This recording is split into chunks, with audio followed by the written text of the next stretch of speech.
Good day to everyone. Ayan, welcome po muli sa ating patuloy na pag-aaral ng Introduction to Pentateuch and Historical Books. Ako po si Pastor Paul Del Rosario. Ako po yung magiging tagapagturo nyo for the next 1 or 2 hours po ng pag-aaral natin. And today, pag-aaralan po natin, pagpapatuloy lang natin yung pag-aaral natin. Ayan, ngayong araw na ito is Leviticus tayo. So natapos na tayo sa general background ng Pentateuch and historical books. Tinignan din natin yung Pentateuch, and then we studied Genesis and then Exodus. And today, ang pag-uusapan natin ngayon is yung kasunod na libro ng Pentateuch. It is Leviticus, the third book in the Old Testament, Leviticus. So I hope and I pray, no? Marami tayong matutunan today, itong araw na ito, marami tayong matutunan mula sa ating tatalakayin sa libro ng Leviticus. Kamusta po kayo sa araw na ito? Kamusta po ang bawat isa sa atin? I hope you are doing well. Ready na po ba kayong mag-aral muli ng salita ng Panginoon? Mag-ready na kayo ng coffee, mag-ready na kayo ng inumin para dire-diretso yung pagtunghay nyo. Ang maganda po dito sa recording na pagtuturo natin, pwede nyo munang i-pause for a while, tapos pwede kayo mag-break. Anytime, pwede kayo mag-break, mag-pause. Pero ang encouragement ko po sa bawat isa, diretso nyo pong panoorin. Dire-diretso. Huwag nyo pong i-stop and then bukas na lang yung kasunod. Maganda po pag sinimulan nyo to, dire-diretso po para hindi nyo malilimutan o hindi tayo mawala. Maganda po talaga mula simula hanggang matapos po ay tunghayan natin itong ating pag-aaralan sa araw na ito. Again, ang ating pag-aaralan ay ang pangatlong libro ng Pentateuch. It is Leviticus. And dumako muna tayo sa isang maikling panalangin bago tayo magsimula. Maraming salamat po, Panginoon, muli sa araw na ito na inyong ipinagkaloob sa amin upang kami mag-aral ng iyong banal na salita. Pag-aaralan namin sa araw na ito, Panginoon, ang iyong mga salita na matatagpuan namin sa aklat ng Leviticus, Panginoon. Ang dalangin ko po sa bawat isa, Lord, ihanda mo niyo po ang aming mga puso, ang aming mga isip, Lord, sa pag-aaral na ito. Ako na tigapagturo mo, Panginoon. Dalangin ko, O Diyos, ang banal na Espiritu ang manguna sa akin, Lord. Gabayan ako, Panginoon, O God. Dalangin ko, O Diyos, ang karunungan mo, ang wisdom mo na nanggagaling sa iyo, Panginoon, ang siyang maibahagi ko, Panginoon, O God, sa session na ito. At dalangin ko lahat ng mga nanonood right now, ng mga estudyante, ng mga nais pang lumalim sa iyong salita, ano man yung kanilang desire, ano man yung kanilang dahilan sa panonood nito, ano man yung kanilang pananaw, dalangin ko, Panginoon, ay patuloy kang kumilos sa bawat isa sa amin. Lumalim kami, Panginoon, sa aming kaalaman patungkol sa iyong salita. Dalangin ko, O Diyos, ang pagkilos mo sa hapon na ito. Maraming salamat po, Panginoon. Binabalik namin sa iyo lahat ng papuri, pagsamba, at pasasalamat sa pangalan ni Jesus, sa pangalan ni Jesus. Amen and amen. So magsimula na tayo, no? Simulan na natin itong pag-aaral natin ng pangatlong libro sa Pentateuch. Ang title nito is Introduction to the Study of Leviticus. So last week po, patuloy nating in-explore yung aklat ng Exodus. 2 linggo natin o 2 session natin, 2 videos yung ating in-spend sa Exodus, sa libro ng Exodus. So ang in-explore natin, ang ating tinignan doon is yung God's mighty deliverance of the Israelites from the Egyptian bondage, and then yung establishment of a covenant with them at Mount Sinai, and then the instruction of the tabernacle. So Exodus covers approximately 400 years of history. Kung hindi natin isasama yung time ni Joseph, kung sisimulan lang natin sa birth of Moses until the conquest of hanggang dun sa pinaka last part ng Exodus, masasabi natin siguro it will span around 90 or check ko lang po para sure lang tayo. Sigurado yung ating sigurado yung ating numbers. Mahirap po magbanggit ng numbers na hindi pala accurate yung sasabihin ko sa inyo. Pero yung simula muna from Joseph, yung kanilang settling to Egypt until yung time ni Moses, it spans 400 years po yun. No? 400 na taon. 400 years yun. Hanapin ko lang po, hindi ko lang siya makita kung nasaan yung aking ano. Pero it is around 80 to 90 years po, yung span of time from the birth of Moses up until yung last part ng book of Exodus. Anyway, ayan.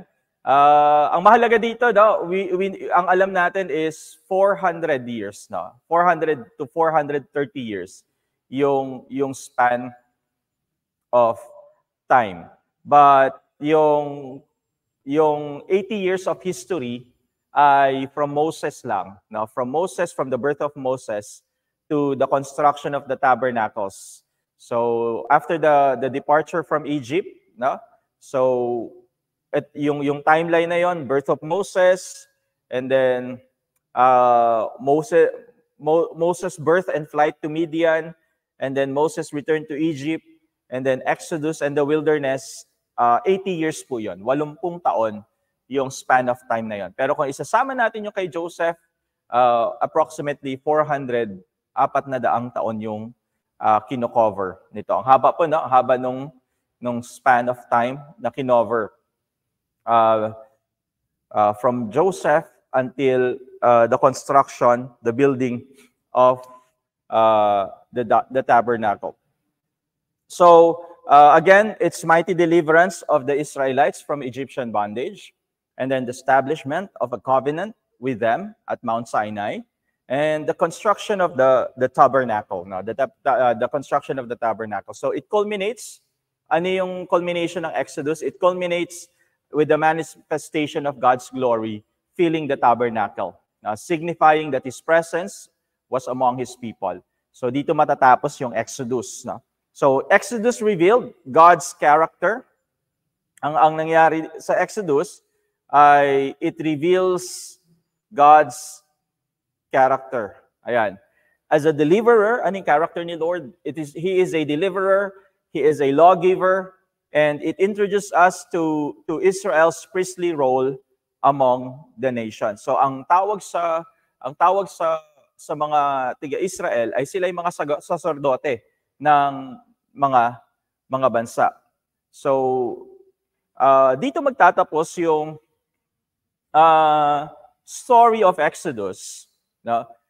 Exodus ends with a question. Now that God's presence is among His people, dito siya magtatapos eh.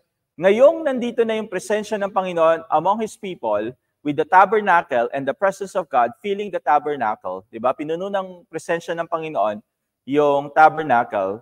Now that the presence of God is among His people, how can sinful people dwell with the Holy God? Paano mamumuhay ang isang makasalanang tao, isang makasalanang bayan, paano sila mamumuhay kasama ang isang banal na Diyos? So, ito yung sasagutin na mahalagang tanong ng anong kasunod na book? Leviticus. So, ito yung sasagutin. Now that the presence of God is here in the tabernacle, how can we as sinful people dwell with a holy God? So Leviticus answers this critical question by what? By providing the laws that regulate, ano yung mga nire-regulate ng mga batas na inilathala. It regulates worship, it regulates sacrifice, and the conduct of God's people. Again, ano po ulit yun? Worship, sacrifice, and the conduct of God's people. So it establishes how Israel can live in the presence of God, in the presence of a holy God. So, ang Leviticus po, ang ginagawa niya, pinapatatag niya yung paano, kumbaga yung tanong ay yung sagot doon sa paano mamumuhay sa presensya ng isang banal na Diyos. Yung sagot nito, pinapatatag sa pamamagitan ng Leviticus. It establishes how Israel can live in the presence of a holy God sa pamamagitan ng purity, pagiging malinis, pagiging saserdote, priesthood ng mga saserdote, and even proper worship. Again, purity, priesthood, and what? And it is proper worship. Let me just post that.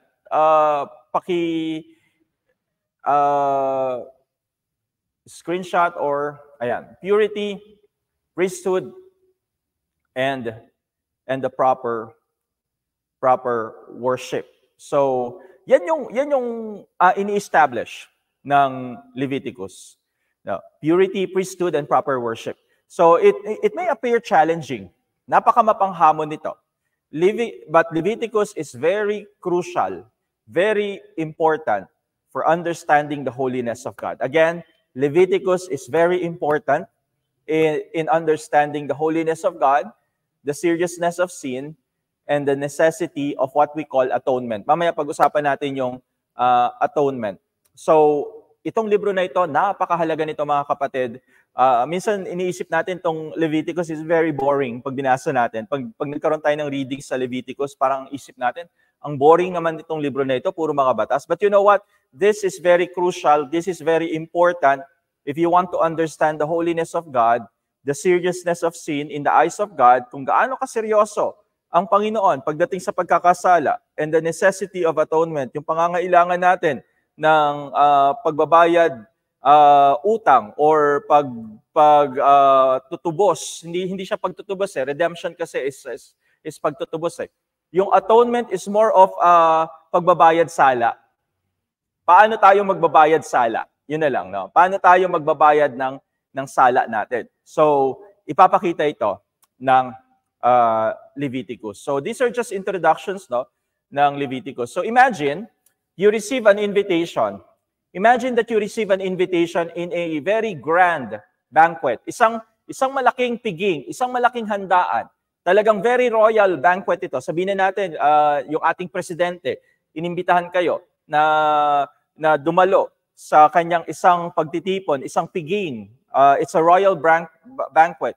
And merong strict guidelines. Kapag dumalo ka dito sa banquet na ito, there is a strict guidelines on your dress, on your outfit, on your behavior, and the proper way to approach the president. So, may mga guidelines na ibinibigay sa atin. So, while the rules may seem overwhelming, ang dami naman itong mga guidelines na ito, ang dami namang mga sinasabi sa atin na dapat nating gagawin. Following the rules, pag sinunod mo yung tuntunin o yung batas, if you follow them, it allows you to enjoy the celebration. It allows you to enjoy the banquet without offending the president. Okay? Without jeopardizing your invitation. Kapag sinunod mo yung mga rules and regulations sa banquet na ito, syempre, may enjoy mo. It allows you to enjoy the banquet. And similarly, Leviticus gives God's people the guidelines. They are invited in the presence of God. Iniimbitahan sila to partake in the presence of God. So, Leviticus gives God's people the guidelines. Ano yung mga rules and regulation on how to approach and live in His holy presence. The presence of God is with us right now, as seen in Exodus, at the last part of Exodus, the glory of the Lord filled the tabernacle. Now, the question is, how are we going to approach and live with God's holy presence? So, by studying Leviticus, we can gain insight. Magkakaroon tayo ng mga pananaw, mag-gain tayo, no? Magkakaroon tayo ng mga pananaw sa kahalagahan ng kabanalan at yung daan, pamamaraan na ibinibigay ng Diyos sa atin. Yung pamamaraan ibinibigay ng Panginoon kung paano lalapit ang tao sa Kanya. So, importance of holiness and the path God provides to approach Him. No? So, it teaches us, them and us, it teaches us reverence and respect in our relationship with God. Again, ano yung tinuturo sa atin ng Leviticus? Reverence, paggalang, takot sa Diyos, respeto sa ating relasyon sa ating Panginoon. Now, tingnan natin, no? Unti-unti nasasagot na natin yung ano yung kahalagahan ng pag-aaral nitong Leviticus. Lalo nating himayin ito. Why studying Leviticus is very important. Punta tayo doon. No? Puntahan natin ito ngayon. Yung question na ito. Nasaan na ba tayo? Why studying Leviticus is very important. Now, understanding, number one, is if you want to understand the holiness of God, you need to study Leviticus. Kung nais mong maunawaan ng lubusan ang kabanalan ng Diyos, kailangan pag-aralan natin yung Leviticus. Leviticus reveals the absolute holiness of God.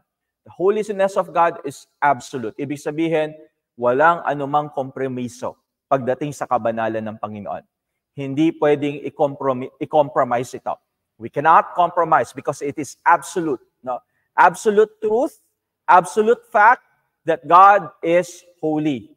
It is absolute holiness ang ipinapahayag ng Leviticus. It is a central theme. Again, ano yung central theme ng Leviticus? Pag tinanong kayo, ano yung pinaka-sentrong tema ng Leviticus? Ang sabihin nyo, absolute holiness of God. Now, again, the central theme of Leviticus is what? Absolute holiness of God. So the central theme throughout the Bible, it's not just in Leviticus, but in the whole Bible, the holiness of God. It teaches that God's holiness is not only abstract concept. Hindi lamang siya yung isang pag-iisip na hindi nagtatranslate sa physical or material. Hindi lamang siya isang abstract na konsepto. Kasi pag sinabi mong abstract na concept, it's just remaining in the mind. No? Hindi lamang siya nananatili sa pag-iisip. No? But it has a tangible implication for how people will live. Yung kabanalan ng Diyos dapat nagtatranslate sa ating mga buhay kung paano tayo mamumuhay sa panahon ngayon. Nakukuha po natin. So hindi siya isang bagay na pang-isipan lamang, isang abstract na nananatili lang na konsepto sa pag-iisip, yung holiness ni Lord. Hindi, it has a real, makatotohanan, nahahawakan o nakikita sa physical na implications for how people live, for how people worship, and how people will relate to God. So though the emphasis is on ritual purity, moral behavior, and worship, through this emphasis, ano yung mga emphasis niya? Ritual purity, moral behavior, and worship. So Leviticus, ang sa pagbasa natin, sa pag-aaral natin ng Leviticus, yung binibigyang diin dito is yung purity through rituals, moral behavior, and worship. Pinapakita, dinedemonstrate ng Leviticus that a relationship with a holy God requires purity, externally and internally. Again, relationship with a holy God requires purity, both external and internal. Makikita yan sa ating mga gawa, sa ating mga pagkilos, at makikita ito within us, sa ating mga puso, sa ating mga isip, nananatili yung kalinisan. Ito yung nire-require, ito yung hinihingi ng isang banal na Diyos. We have to live a life that is holy, both externally and internally. So the book also established the concept of tabernacle, the holy space. Ipopost ko po ito. So, ang Leviticus, it establishes the concept. Ano yung mga concept na ini-establish ng Leviticus? Pakita ko po sa inyo. You can screenshot this. Mahalaga ito para sa kaalaman ng bawat isa. Ito po. So, basahin nga natin na sabay-sabay, yung mga nanonood ngayon. The book also establishes the concept of holy spaces. The tabernacle, that's the holy space. Ano ulit? Ano pa yun? Bukod sa holy space, the tabernacle, ano pa? Holy times, Sabbath and feasts, and then the holy people, priests and Israel. So, ano yung ini-establish na mga konsepto? Holy space, holy times, and holy people. Mahalaga po ito. Just take note of this. Yung lalo na yung mga students ko sa Bible school, take note of this. Holy space, holy time, and holy people. Ito yung mga konsepto na ini-establish sa atin ng Leviticus. By now, dapat ma-appreciate na natin. No? Ma-appreciate na natin yung pag-aaral ng Leviticus by now. Nakikita natin kung gaano kahalaga. And kapag pinag-aaralan natin to, kapag pinagbubulay-bulayan, binabasa natin to, dapat nababago yung konsepto natin or hindi naman nababago dahil siguro meron na tayong established concept ng God's holiness pero naitatama ba? Kumbaga yung ating pananaw ay naitatama ayon sa sinasabi ng aklat na ito ng Leviticus when it comes to holiness, when it comes to living a life of what? Living a life of purity. Again, it reveals the absolute holiness of God. It's a central theme throughout the Bible, not only in Leviticus. Again, lilinawin ko lang yung sarili ko. Hindi lamang ito central theme ng Leviticus. It is central theme throughout the Bible. Holiness of God. It's not an abstract concept na nanatili lang sa isip natin. It has real, tangible implications. If you have a relationship with God, makikita yung purity, makikita yung holiness ni Lord in how you live, in how you worship, and in how you relate to God. Can you say amen? Amen? Napakaganda ng itinuturo sa atin ng Leviticus. So hindi lang siya basta simpleng mga pagpapahayag ng mga batas ng Panginoon. Behind that, makikita mo yung napaka-powerful na tema, holiness of God. Napaka-powerful ng theme ng Leviticus. No? And this holy space, this holy times, and the holy people, it all reflects the idea that God is set apart. God has been set apart. And His people must live set apart as well. We are holy, set apart by God, because God, our God whom we serve, is set apart. So tayo, bilang mga lingkod ng Panginoon, bilang mga anak ng Diyos, tayo din, we must live a life that is set apart. Amen? So, number one, why studying Leviticus is important? To understand the holiness of God. Number two, it is foundational to understanding ano yung itinuturo sa atin dito. Number two, why studying Leviticus is important? Foundational. It is foundational to understanding what we call atonement and what we call sacrifice. Ayan, yung sacrifice na sinasabi natin. So the sacrificial system in Leviticus, it provides a foundation. When you say theological foundation, your understanding about who God is, foundation on your understanding of what God can do. Theological foundation for understanding atonement. What God has done in atoning us.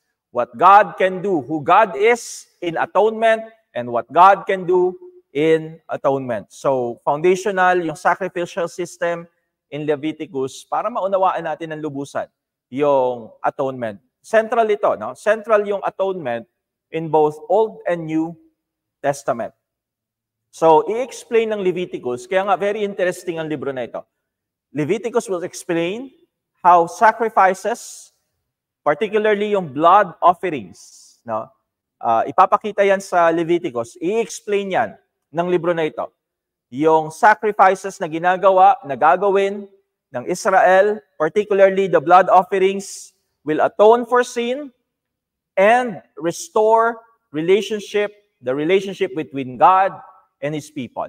Ipapakita dito, i-explain dito kung bakit bakit mahalaga yung blood offering para magbayad sala. Kumbaga, magbabayad sala ka, nagkasala ka, paano ka magbabayad sala? Through blood offering. At dito, sa pamamagitan ng blood offerings na ito, nagbabayad sala ka at nare-restore ka sa iyong relationship sa ating Panginoon at sa bayan ng Israel. So, it sets the stage. Alam niyo kung bakit?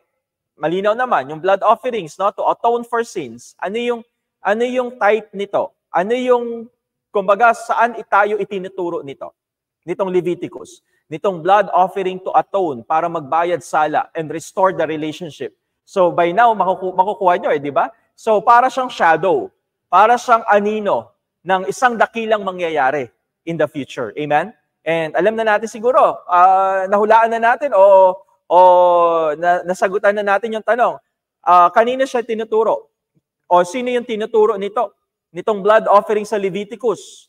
Sino ang tinuturo nito? Walang iba kundi yung nasa bagong tipan. Ang ating Diyos at tagapagligtas na walang iba kundi ang ating Panginoong Hesukristo.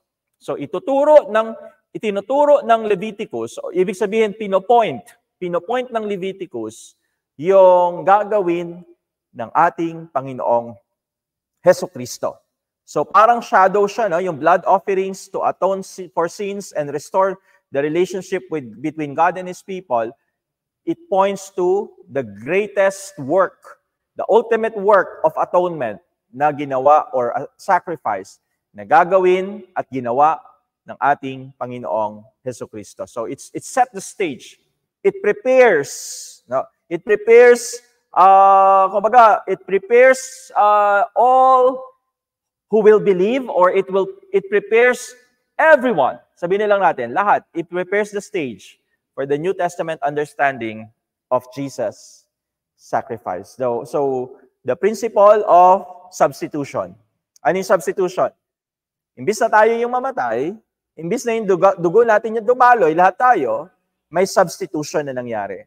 Now, ang substitution is si Jesus Christ. Now, instead of us dying because of our sin, Jesus was the ultimate substitute for our sin. He is the Lamb of God who took away the sins of the world. Siya yung nagbayad sala.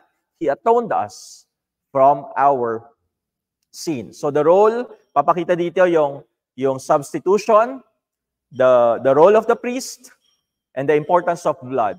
Leviticus 17, verse 11. Tingnan lang natin yung Leviticus 17:11. Mahalaga po kasi itong verse na ito. Papakita ko lang sa inyo yung Leviticus 17:11. Basahin po natin ito. Ipopost ko po ngayon siya sa atin. So this is Leviticus 17:11. I'll post it on the screen right now. Can we read this all together? For the life of the flesh is in the blood, and I have given it to you on the altar to make what? To make atonement for your lives. Magbayad sala sa inyong mga buhay. For it is the blood that makes atonement for the soul. Shadow na shadow siya. Aninong-anino siya sa dakilang gagawin ng Panginoong Hesukristo. Kita niyo, for the life of the flesh is where? In the blood. And I have given it to you on the altar to make atonement for your lives. For it is the blood, ang dugo that makes atonement. Ang dugo ang nagbabayad sala para sa bawat kaluluwa. And this explain why blood is important. No? This explain bakit mahalaga ang blood pagdating sa pagbabayad sala. So it is directly connected to the work of Christ. Kaya yung dugo ng Panginoon, dumaloy sa krus ng Kalbaryo. Ultimately, hindi na kailangang ulitin pa. Amen? Hindi na kailangang ulitin pa. Kasi dumaloy na ang dugo ng ating Panginoong Hesukristo. Kaya nga, He is described, siya ay kumbaga, ipinapakilala sa atin o dinidescribe sa atin as the what? As the ultimate high priest, and Jesus is the perfect sacrifice. Ayan. Sabihin nyo nga, Jesus is the ultimate high priest, and He is the what? He is the perfect sacrifice. He is both the high priest. Nakita niya, no? Napaka-amazing ni Jesus Christ. Napaka-amazing ni Lord. Because He is both the high priest, and He is the perfect sacrifice. So without the study of Leviticus, ito po ito lang. No? Kaya talagang dapat pinag-aaralan natin ito.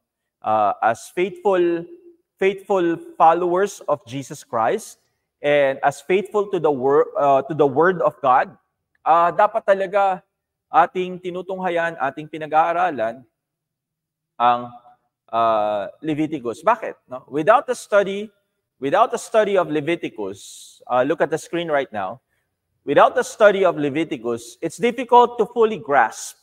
Hindi natin maiintindihan ng lubusan yung significance, yung kahalagahan ng pagbabayad sala na ginawa ng Panginoon sa krus ng Kalbaryo. Kasi makita mo yung shadow sa Leviticus, no? Makita mo talaga yung Leviticus, para siyang anino nung gagawin ng ating Panginoong Hesukristo. No? And kapag binasa mo, pinag-aralan mo yung Leviticus, ma-appreciate mo lalo yung ginawa ni Kristo sa krus ng Kalbaryo. Yung sakripisyo niya, it's the ultimate sacrifice, and His atoning work on the cross, makikita natin. No? Ito ay, kumbaga, meron ng anino nito, no? sa book ng Leviticus. Kaya nga, dakila ang Diyos. Kasi ipinakita na niya, even through the law, you see the wisdom of God, no? Nakita niya yung karunungan ng Panginoon, ng Diyos, na even sa Old Testament, sa Leviticus, sa kanyang pagtatag ng mga batas, sa kanyang pagtatag ng sacrificial system ng Israel, it all points to Jesus Christ. Amen? Makita natin talaga, yung sacrificial system points to Jesus Christ. The law points to whom? To Jesus Christ as well, di ba? Yung ways of worshiping, it points to whom? To Jesus Christ again, di ba? Kaya nga, you cannot fully grasp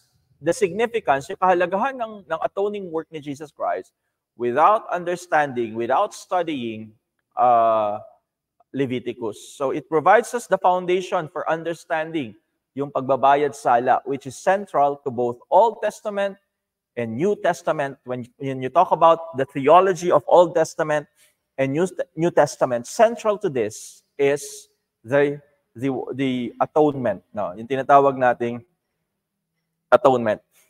So again, ang sinasagot nating tanong dito, yung nasa simula, no, yung nasa taas, why studying Leviticus is very important. So meron na tayong dalawa. To understand, number one, again, can we read it all together? Understanding the holiness of God, and then number two, foundational to understanding atonement and sacrifice. Pumunta tayo ngayon sa pangatlo. So pangatlo na ito, framework for worship and priesthood. So it is a framework. Kumbaga kung saan yung pinaka framework niya, no? Yung pinaka buto, parang ganun, no? Makikita sa Leviticus, no? Leviticus is the framework for worship and priesthood. It offers insights, no? It offers insights into how Old Testament worship practices. No? It prefigures. So parang shadow again. Prefigure. It shadows the spiritual worship in the New Testament. So physical worship in the tabernacle, in the Old Testament, no? Yung worship practices nila, ipapakita sa New Testament as spiritual worship. Pointing to whom again? Pointing to Christ. This is yung point natin kanina. Now, even yung worship, it points to Christ as the ultimate mediator between God and humanity. So, yung worship, yung tinurong worship sa Leviticus, sa Old Testament, para siyang shadow of the spiritual worship in the New Testament. And it points to whom? To Christ alone. Kay Jesus Christ lang talaga, no? It provides us with the detailed instruction. Ano ba yung matatagpuan natin sa Leviticus? Leviticus provides us with detailed instructions for the Levitical priesthood. Pagdating sa mga Levita, yung mga nagsiserve sa tabernacle, yung mga Levites, andito lahat ng mga instructions sa kanila. Sa Leviticus matatagpuan. At yung rituals for worship, yung mga ritual na dapat gawin sa pagsamba, sentro ito sa buhay bilang nakipagtipan sa Panginoon. Central yung worship para sa Israel. In Israel's covenant life, worship is central.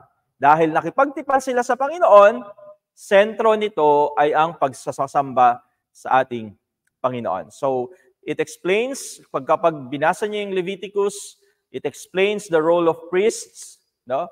The mediators as mediators between God and the people. So dito i-explain yan sa Leviticus.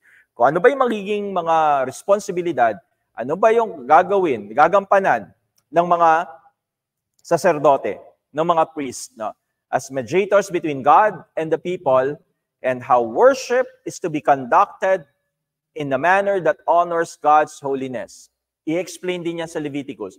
Paano ba tayo sasamba sa Panginoon sa paraan, no, sa paraan na nagdadala ng karangalan sa ating sa kabanalan ng ating Diyos. So, kapag binabasa mo ang Leviticus, it will help you understand the sanctity of worship.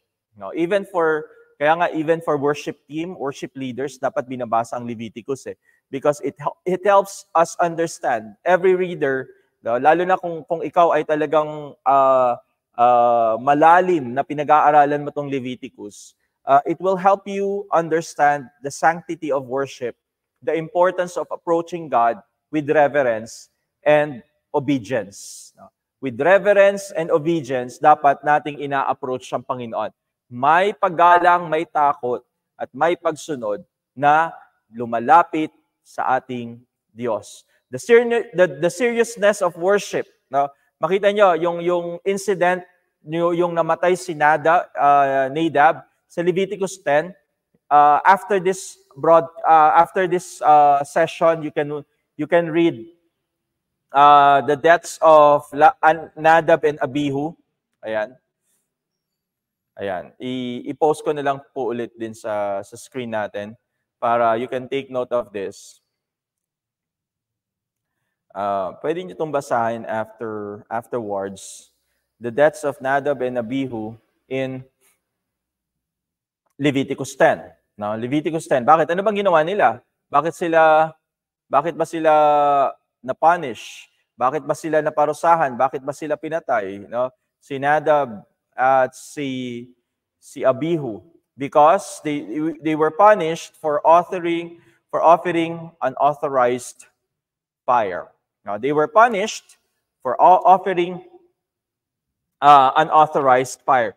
But for Christians, para sa ating mga Kristiyano, it offers insights into how Old Testament worship practices shadows the spiritual worship in the New Testament. It points to Jesus Christ as the ultimate mediator between God and humanity. So nakatatlo na tayong importance, no? Why Leviticus is important, why it is important to study Leviticus. So, why studying Leviticus is important? Ethical and moral, because of the ethical and moral teaching. So, the Holiness Code, Leviticus 17 to 26, dyan natin makikita yung Holiness Code. It contains some of the most profound ethical teachings in the Bible. Dito natin matatagpuan yung talagang pinakamanga dakilang turo na kung paano tayo mamumuhay bilang bayan ng Panginoon, bilang hinirang ng ating Panginoon. Dito tinuturo yan sa Leviticus 17 to 26. We call it, again, anong tawag natin? The Holiness Code. It's especially the command, dito natin makikita yan, Leviticus 19:18. Leviticus 19:18, love your neighbor as yourself. Diba? Yan yung makikita natin sa libro na ito. Isa sa mga pinakamahalaga na verses yan, Leviticus 19:18.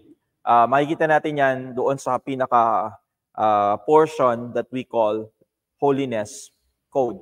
And this shows that holiness is not just about ritual purity. Again, holiness is not just about ritual purity, but also how one treats others. Makikita yung holiness ni Lord sa'yo kung paano mo tinatrato yung inyong kapwa.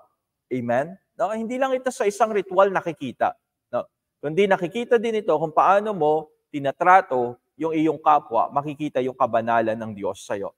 Issues like social justice, care for the poor, fairness in doing business, sexual morality are all addressed here. It makes Leviticus a source of understanding how God's holiness affects every aspect of life. No?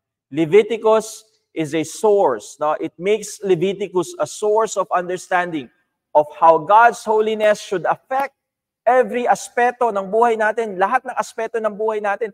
No, sa Leviticus makikita natin, pwede itong pinagkukunan natin ng kaalaman. Paano ba maapektuhan ng kabanalan ng Diyos ang lahat ng aspeto ng buhay ko? From worship up to my way of life, my conduct. Diba? Ito ang makikita dapat. No, ito yung makikita natin. Ito yung itinuturo sa atin pagdating sa pag-aaral natin ng Leviticus. Ayan po. Leviticus is a source for understanding how God's holiness affects every aspect of life, from worship to ethics. No? From worship to ethics. Ayan, save ko lang po itong ayan. I-show ko ulit, may typo error lang. Ayan. Leviticus is a source for understanding of how God's holiness affects every aspect of life, from worship up to ethics. Now, so many of these laws, yung mga batas na matatagpuan natin sa Leviticus, napakarami talaga. Na sino sa inyo nabasa niyo na yung Leviticus? Naupo kayo at binasa niyo ito. Makita niyo daming batas talaga, no? Na halos sunod-sunod talaga ini-explain kung paano yung ritual, paano yung pamamaraan kapag nagkasala ka ng ganito, ano yung gagawin mo, iba't ibang mga offerings, tingnan natin mamaya yan. So many of these laws, such as those regarding justice, integrity, yung mga batas sa patungkol sa justice, katarungan, integridad, pagmamalasakit, compassion, are still relevant today. Many of these laws, especially such as those regarding justice, integrity, and compassion, they are still relevant up until today. Hanggang ngayon, pwede nating i-apply itong mga batas na ito and serve as a moral compass. Again, it's a moral compass for how to live in community with others. So hanggang ngayon, no, relevant pa rin yung sinasabi ng Leviticus sa atin, especially when it comes to katarungan, integridad, and pagmamalasakit sa kapwa. Napaka-relevant nito sa panahon ngayon. Number five, bakit mahalaga ang pag-aaral ng Leviticus? No, tingnan natin. Yung panglima, i-hide ko lang po ito. Ayan, yung panglima natin. Basahin nga natin yung may simulang deepening. Deepening the understanding of the covenant. Mas lumalalim yung ating kaalaman, yung ating pagkakaintindi, pagdating sa covenant, kapag ating pinag-aaralan itong Leviticus. It deepens our understanding of the covenant. Ayan. So, Leviticus is integral. It's integral. Again, it is kumbaga nasa pinaka sentro, no? Kumbaga napakahalaga, hindi po pwedeng mawala, no? Because it is integral, no? To the understanding of God's covenant relationship with Israel. Do you want to understand yung covenant relationship na ito between God and Israel? You've got to study Leviticus. Leviticus is integral. The laws, sacrifices, the purity rituals, they are all designed to maintain the covenantal bond, yung bond between God and His people. Dito makikita yan. Dito ipinapahayag. Dito ini-explain yan sa Leviticus. Paano ko ma-maintain yung bond, yung parang alam niyo yung pagkakadikit natin, o yung ating pagkapit, no? Paano ma-maintain yung pagkapit mo sa pakikipagtipan sa pagitan mo at ng Panginoon. Para sa Israel to, dito natin makikita sa Leviticus. Through the laws, sacrifices, and purity ritual. You are able to maintain, as an Israelite, you will be able to maintain your covenantal bond between God and His people. It shows that the obedience, no? It shows that obedience to God's laws leads to what? Blessing. Sundin mo ang batas ng Diyos, sundin mo kung ano yung sinabi ng Panginoon, dadalhin ka nito, ililid ka nito sa pagpapala. While disobedience will lead to separation and curses. Suwayin mo ang Panginoon, it will just separate you from the Lord, and magdadala ito ng sumpa laban sa iyo. Details nito, pwede nyo basahin, Leviticus 26. Again, Leviticus 26. Blessings and curses. Makikita nyo dyan. Blessings for disobedience. Blessings for obedience. Sorry about that. Blessings for obedience, curse and separation for disobedience. So itong covenantal framework na ito, itong framework na pinipresent sa atin, kumbaga ito yung backbone. The framework helps explain yung historical experiences ng Israel and the nature of God's ongoing relationship with His people. Now, when it comes to deepening our understanding with the pakikipagtipan, yung paglalim ng ating kaalaman o yung ating pangunawa, pagdating sa pakikipagtipan ng Diyos sa Israel, alam nyo, merong epekto ito in our Christian theology. Pag sinabi natin Christian theology, yung view natin about God, that's Christian theology. Yung view natin about God from Old Testament to the New Testament, it helps clarify how Jesus' life, death, and resurrection fulfill and transform the Old Covenant. Ipinapakita, mauunawaan natin ng lubusan kung papaano yung buhay ni Kristo, yung kamatayan at muling pagkabuhay ni Kristo ay tinutupad at binabago, tinatransform yung lumang pakikipagtipan into a New Testament, into a new covenant. You can see that in Hebrews chapter 8. Ano pa yung kahalagahan ng pag-aaral ng Leviticus? Spiritual discipline and devotion. Kasama din po ito. Spiritual discipline and what we call devotion. Leviticus emphasizes clean and unclean laws. Yung mga paano ka lilinisin at kung paano ka marurumihan at paano ka maglilinis mula sa iyong karumihan. So it emphasizes clean and unclean laws which, though foreign to modern readers, kahit na foreign sa atin ito, minsan hindi natin talaga maintindihan. Hindi natin maunawaan lahat ng mga sinasabi doon sa mga batas na ito. Although it is foreign to us as modern readers, tayo yung mga modern readers, it points us to a deeper truth about maintaining, ang punto lang naman dito, that we have to maintain spiritual and moral purity. Again, dapat mini-maintain natin bilang believers of Jesus Christ, we maintain spiritual and moral purity. So the call to ritual and personal holiness reminds believers today, modern readers today, it reminds us that living in God's presence demands ongoing discipline. It demands ongoing devotion to God. Can you say amen to that? Amen? Living in God's presence, if you want to live in God's presence, it will demand you. Kung nais mong mamuhay sa presensya ng Diyos, it demands you an ongoing discipline and ongoing devotion. Napakahirap nito, napaka-challenging po nito. Even for me, when I was reading this, inisip ko, napaka-challenging talaga. Yung call na ginagawa ng Leviticus to ritual and personal holiness. For us who are reading Leviticus today and studying Leviticus today, now it demands us. It not only encourages you, hindi siya option. It demands our ongoing discipline. Maging disiplinado tayo sa ating buhay Kristiyano and maging devoted tayo kay God sa ating buhay Kristiyano. And this is something that is very challenging for all of us. Amen? Mabigat talaga ang itinuturo ng Leviticus sa atin. Kaya kung pag-aaralan natin at babasahin na ito, dapat maipapamuhay natin yung sinasabi nito sa atin bilang mga tunay na mananampalataya ng Panginoon. There should be right now an ongoing discipline.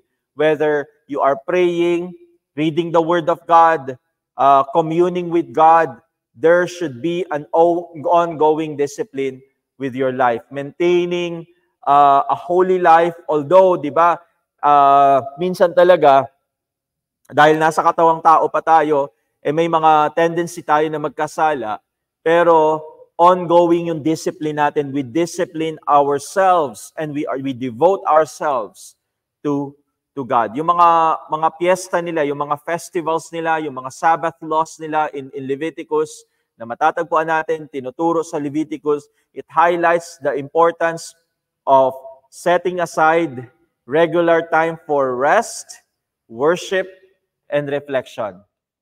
Yung mga festival na ito, actually, ang point para sa ating modern readers nito, alam niyo mga kapatid, and this is something that all of us should learn from Leviticus. Itong mga festival and Sabbath law in Leviticus na makikita natin, it highlights, no, simple lamang naman yung ina-highlight nito, no, para sa ating mga modern readers. Yung last part po, tingnan nyo. Setting aside your regular time for rest, for worship, and for reflection. Sometimes, ang hirap nating basahin itong mga festivals and Sabbath laws na to. Kasi nga, iba yung kultura nila. They are from the historic culture. No? Historical yung culture nila. Di ba? Kumbaga, nasa history na. Ancient yung culture nila. Kaya minsan, hindi natin maunawaan. Pero isa lang naman yung punto dito ng Leviticus. No? Set aside regular time for what? Spiritual rest, spiritual worship, and spiritual reflection. Can you say amen to that? No? Mahalaga ito mga kapatid that you have a spiritual rest, you have a spiritual worship. That spiritual rest is spent in spiritual worship and spiritual reflection. And siguro all of us here are guilty of not having a regular time, not disciplining ourselves to have this regular time of spiritual rest, spiritual worship, and spiritual reflection. For them, during their time, para sa kanila, it was physical rest talaga. And they have to go to the tabernacle, they have to go to the temple, and offer sacrifices. And there is also a reflection part on them as they offer sacrifices to the Lord. May mga reflections silang ginagawa. But for us right now, we are called to rest, worship, and reflect spiritually. Mahalaga po ito mga kapatid. Isang punto na nais kong ibigyan ng diin sa araw na ito, sa ating pag-aaral, itong part na ito ng ating pag-aaral. Rest, worship, and reflection. Nawa po, no? Lahat ng mga nanonood ngayon, lahat ng mga nakikinig ngayon, huwag nating kaligtaan ito sa ating mga buhay. Lalo na kung ikaw ay maglilingkod sa Panginoon o naglilingkod ka na sa Panginoon, mga kapatid, ikaw ay pastor, ikaw ay manggagawa sa simbahan, you need to set aside a regular time for rest, for worship, and for personal reflection. We all need this. Amen? Kailangan ng bawat isa sa atin ito. Kung hindi natin ito gagawin, hindi tayo tatagal sa ministeryo. Hindi tayo tatagal sa paglilingkod ng Diyos, sa Diyos, sa ating paglilingkod sa Panginoon. Hindi tayo tatagal if we do not have a time of rest, spiritual worship, and spiritual reflection. Gusto ko lang bigyan din ito kasi talagang napakahalaga nito. And ito yung tinuturo sa atin ng aklat ng Leviticus, no? Itong ating tinutunghayan na aklat sa araw na ito. So, ito napakahalaga, no? This has important spiritual applications for maintaining a life of discipline and maintaining a life of devotion to God. No? If you have a time of rest, you discipline yourself for a time of spiritual rest, worship, and reflection, no? You are maintaining a life of discipline. You are maintaining a life of devotion to God. So, another thing, no, it teaches us that holiness, kita natin dito, sa point na ito, which is spiritual discipline and devotion, it teaches us that holiness affects all aspects of life. Yung kabanalan ng Diyos na ating natanggap sa ating mga buhay, simula nang ating tanggapin si Kristo bilang Panginoon tagapagligtas, yung kabanalan ng Diyos na nasa atin na, no, na ipinagkaloob na ng Panginoon sa atin ang kanyang kabanalan, no, it should affect all aspect, lahat ng aspeto ng buhay mo, lahat ng aspeto ng buhay ko, kailangan naaapektuhan ng kabanalan ng Diyos. Hindi ito isang religious duty. Na ang kabanalan hindi mo makukuha by doing your religious rituals, no? But by everyday actions. Amen. But by your everyday actions and everyday relationships. Amen. Doon makikita talaga yung holiness when it affects all aspects of life.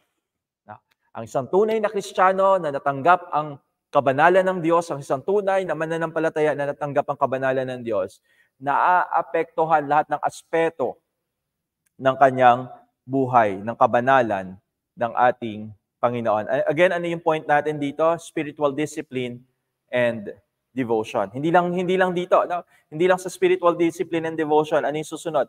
God's concern for justice and mercy.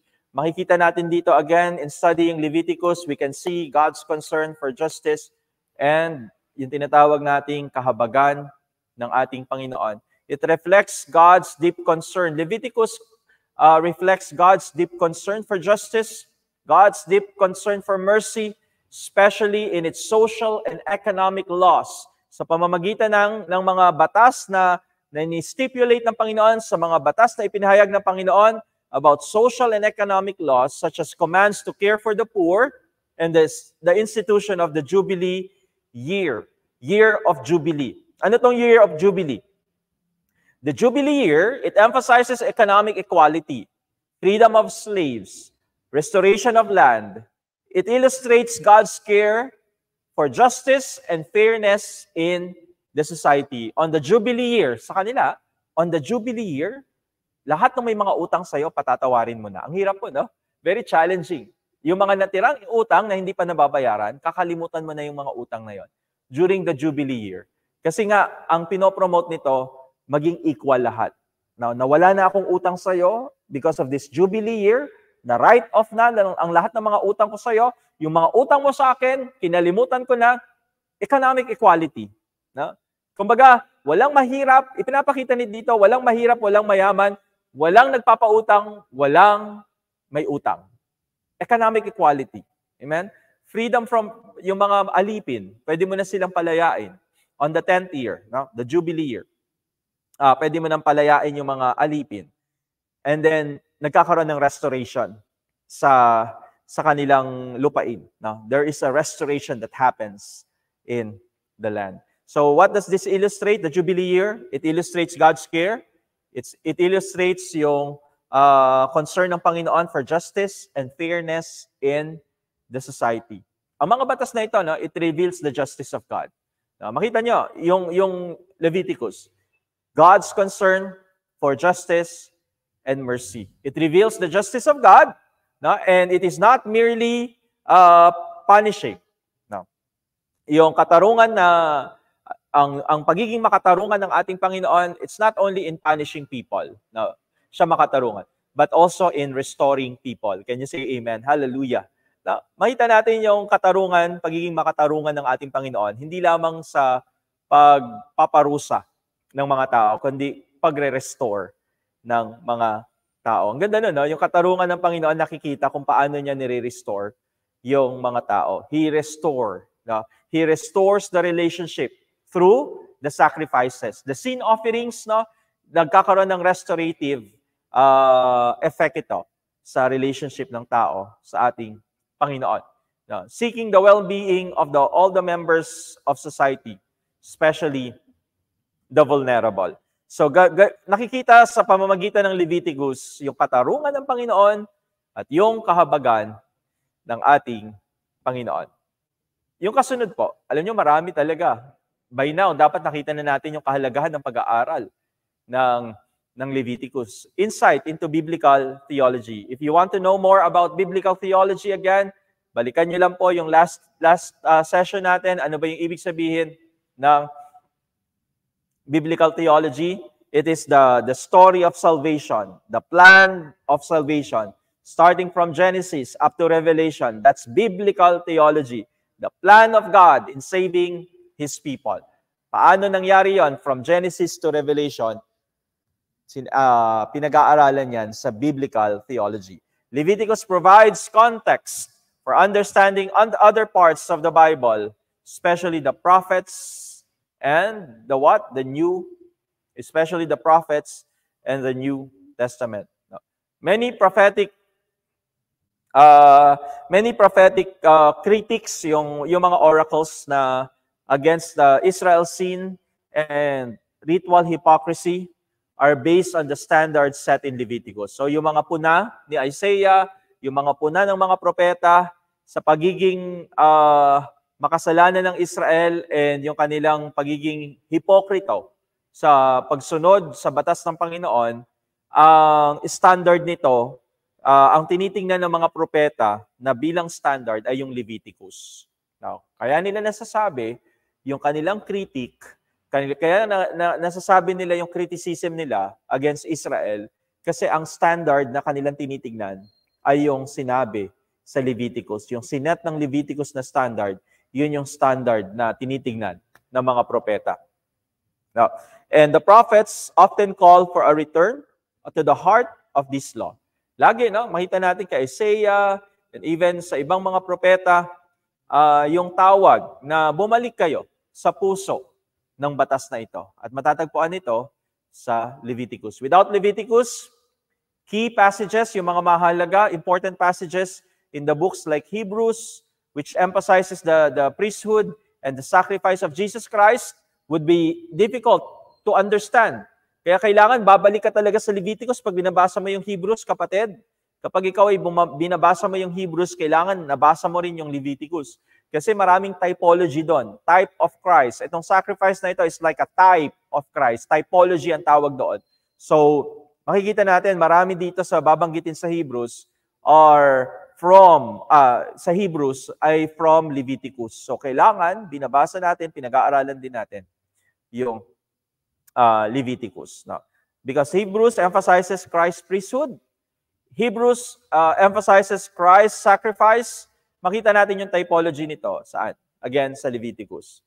The theology of sacrifice, atonement, holiness, runs from Leviticus to the rest of the Bible. Again, yung sacrifice, atonement, holiness, from Leviticus through the New Testament. No, tatakbo at tatakbo. Tatakbo ito ng patuloy. No, it forms the theological thread that ties Old and New Testament together. No, so yung Leviticus, napaka-crucial niya in tying Old and New Testament together. No? Yung theology of sacrifice, again, ano yung tatlo na yon? Mahalaga ito. Yung theology of sacrifice, atonement, and holiness, ito yung tumatakbo na mga tema from Leviticus to the rest of the Bible. So, nagkakaroon ng parang sipi, no? Parang isang ano siya, sinulid siya na siyang nagkakabit, kumakabit sa Old and New Testament. Again, ano yon? The theology of sacrifice, atonement, and holiness. Let me just post that para pwede niyong i-take note. Ano yung tatlo na yon? Sacrifice, atonement, and holiness. Yung tatlo na yan, siya yung parang nagsisilbing kumakabit sa Old and New Testament. Nagsisilbing sinulid na nagtatali, yan na lang, nagtatali sa Old, sa Lumang Tipan at Bagong Tipan. Theology of sacrifice, atonement, and yung pangatlo is what we call holiness. Now, so it runs from Leviticus to the rest of the Bible. Now, second to the last, number 9. Napakarami, di ba? Napansin nyo? Napakarami ng mga pag inisa-isa natin yung kahalagahan. No? Why studying Leviticus is important? No, makita natin, napakahalaga talaga. Why studying Leviticus is important? Because of God's concern for creation and number 2, community. Creation and community. God's concern for creation and community. The law or laws regarding clean and unclean animals in Leviticus 11. Ano pa yon? Dietary laws, agricultural practices, Leviticus 25. Again, clean and unclean animals dietary laws, agricultural practices show what? It shows God's concern for the whole of creation. Pinapakita nito yung concern ng Panginoon for the whole of creation, including the way humans interact with the environment, including how humans interact with animals. Kita niyo na sa Leviticus, even yung paano natin pangangalagaan yung ating kalikasan at yung mga hayop sa kalikasan. Na paano tayo makikipag-interact sa kanila. Na, makikita mo yung concern ni God na by giving us yung mga batas. Na yung mga batas na ito binigay sa Israel upang ipakita yung concern ng Panginoon sa creation and even sa community. Yung mga batas that governs purity, laws that governs purity and community, it highlights how God's people were to live in harmony with each other. So, yung purity, yung community laws, again, purity laws and community law, it highlight how God's people were to live in harmony with each other. It maintains, no, sa pamamagitan nitong mga batas na ito, we maintain community health, no, both spiritually and physically and spiritually. So God's concern for creation and community. For more about that, you can read Leviticus 11 and Leviticus chapter 25. And finally, but not the least, connection to Christ's work in the New Testament. Nasaan na yun? Ayan. Connection to Christ's work in the New Testament. So Christ as what? Sabihin niya nga natin sabay-sabay, Christ as the fulfillment of the law. Jesus Christ is the fulfillment of the law. Jesus' sacrifice on the cross is often understood as the fulfillment of the Levitical sacrifices. Si Jesus ang nagtupad na ultimately, tinupad ni Jesus ang lahat ng mga nakatala na mga batas patungkol sa pagsasakripisyo, pag-aalay, na tinupad ito ultimately nino ng ating Panginoong Jesucristo. He is the fulfillment of the law. Jesus' sacrifice on the cross is often understood as the fulfillment of the Levitical sacrifices. He is the ultimate high priest and he is our ultimate sacrifice. He is both the high priest and the sacrificial lamb. He is the Lamb of God that takes away the sins of the world. As the ultimate high priest, Christ offered himself as the perfect sacrifice. He is the perfect sacrifice and he renders because of what Jesus Christ has done. As the perfect sacrifice, naging obsolete na yung sacrificial system. Kasi meron nang dumating na perfect sacrifice na hindi na kailangang ulitin pa. Kaya nga, obsolete na yung sacrificial system. But yung sacrificial system, ang kahalagahan nito, it shows us the importance of the foreshadowing work of Christ. So through the sacrificial system in the Old Testament, nakita natin yung foreshadowing, yung shadow, nandito na yung anino ng gagawin ng ating Panginoong Jesucristo. So when we talk about yung atonement, it is central yung role of blood, yung ginagampanan ng dugo sa pagbabayad sala. Pag pinag-usapan natin yan sa systematic theology ninyo sa salvation. Marami pa, mas malalim pa ninyong mauunawaan ito. Lalo na kung nag-aaral kayo ng systematic theology, yung theology of atonement. Central dito sa atonement na ito kasi, yung dugo. No? Upang mabayaran ng sala, upang magbayad sala, kailangan talagang may dumaloy na dugo. No? Kaya nga, central itong pagtuturo na ito sa atonement sa Leviticus. Mahalaga talaga yung part na yon, yung portion na yon ng Leviticus 17. Napakahalaga yon para maunawaan natin yung work, Christ atoning work, yung gawa ni Kristo sa pagbabayad sala. In-explain iyon sa Leviticus chapter 17, no? in verse 11, makita natin talaga sentro yung dugo.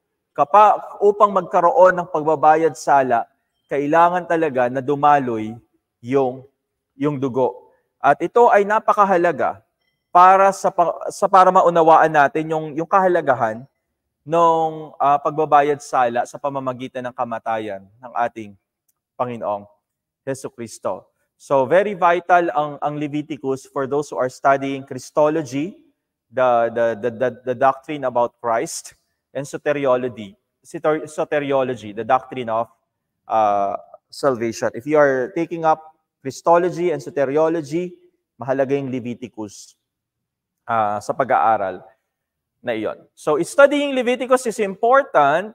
Ayan, ipopost ko lang sa screen natin. No. Studying Leviticus is important because it provides a foundational understanding of how God interacts with His people, especially through the themes of holiness, atonement, worship, and justice. So, mahalaga yung pag-aaral natin ng Leviticus, no? Ito, introduction lang talaga. Binibigyan ko lang kayo ng foundation para sa inyong pag-aaral, pero mas malalim dapat natin pinag-aaralan ng libro na ito. Hindi natin dapat ini-skip ang Leviticus, which is a temptation for everyone who are reading the Bible, na kapag nandun na tayo sa part na binabasa na natin yung sacrificial system ng Israel, talagang hirap na tayo, nag-i-struggle na tayong basahin ito. Pero, ang dami nating matututunan talaga kapag pinag-aralan natin yung Leviticus. Very important because it provides a foundational understanding of how God interacts with His people, especially to the themes of what? Holiness. Babalik lang tayo doon. Holiness, atonement, worship, and justice. It lays the theological groundwork for many of the principles that are fully realized in the New Testament. It remains a very important part of understanding. It remains a very important part of understanding God's plan of salvation, how we live as people of God, how we interact with other people, and it is very important in our understanding of God's character. Amen? So for every student, a deep study of Leviticus, it enriches our understanding of both the Old and the New Testament, as well as the life of faith in relation to a holy God. Sa ating relasyon sa isang banal na Diyos, mas lumalalim yung ating pangunawa, yung pagkakaintindi at pangunawa natin sa pamumuhay ng may pananampalataya sa ating relasyon sa isang banal na Diyos. Now, let's go to the purpose of Leviticus. What is the purpose of Leviticus? No? So, Leviticus is primarily, pag pinag-usapan natin, ano bang layunin ng Leviticus? Leviticus is primarily, it is a manual for God's holiness. No? So, it outlines, ang Leviticus, ang ginagawa niya, it outlines how Israel, as God's covenant people, no? As God's covenant people, how are we to live? No? Paano tayo mamumuhay? As God's covenant people, no? It outlines how Israel was or is to live in a relationship with a holy God.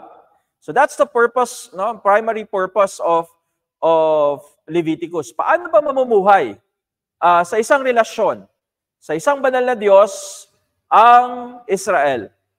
So it's a manual for holiness. For holiness. It provides detailed laws on purity.